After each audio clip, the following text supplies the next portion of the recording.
करते हुए आज गणतंत्र दिवस के पावन अवसर पर मैं भूपेश उनियाल आज आप सभी को एक कविता प्रस्तुत करने जा रहा हूँ, जिसने हंसते हंसते फांसी का फंदा छू लिया था। नाम था उसका भगत सिंह। आजादी का एक दीवाना नाम भगत सिंह लिखता था। आजादी का एक दीवाना नाम भगत सिंह लिखता था। गांव के बाकी सारे बच्चों जैसा ही तो दिखता था।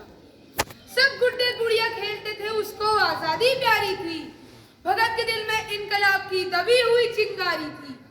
उसकी आंखों के ही सामने जलियांवाला बाग हुआ। जनरल डायर के आदेशों से कैसा खूनी फाग हुआ। उस दबी हुई चिंगारी ने फिर जन्म दिया एक ज्वाला को। क्रांतिकारी बना भगत सिंह त्याग प्रेम की माला को। सॉन्डर्स को मारा, बलिदानों की कसम भगत ने खाई थी। किए धमाके संसद में बहरों को गूंज सुनाई थी। और भेजा जेल भगत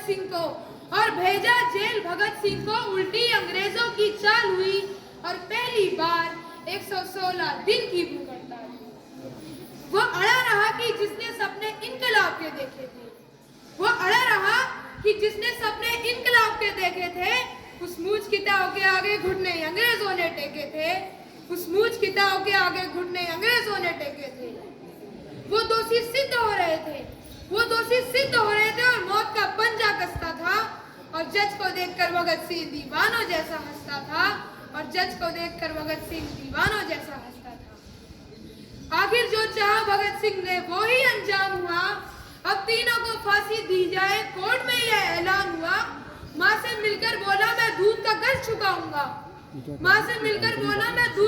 चुकाऊंगा। आजादी के हर दीवाने में नजर तुझे मैं आऊंगा। माँ से बोला तू रोना मत, ये धरती मेरी माता है। रोए या गर्व करे माँ के तो कुछ भी समझ नहीं आता है। 23 मार्च का दिन आया, ये भूमंडल भी डोल उठा। जेल का हर एक कोना उस दिन रंदे बसंती बोल उठा। भगत सिंह की अमित शहादत नियति भांप गई होगी। जब चूमा होगा भगत सिंह ने रस्सी कांप गई होगी।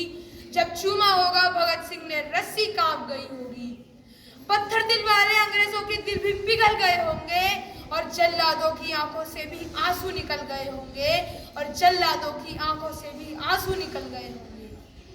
देह छोड़ दी भगत सिंह ने बन के इबादत गूंज उठा। शहादत गूंज उठा। और फिर सारा भारत इनकलाब के नारों से गूंज उठा। 23 साल का एक लड़का आजादी का दीवाना था। वो शहीद आजम कहलाया, बस तुम्हें यही बतलाना था। आजादी के अफसानों को जब भी कोई शायर गाएगा, सुखदेव भगत और गुरु हमेशा नाम तुम्हारा आएगा। जय हिंद, जय भारत।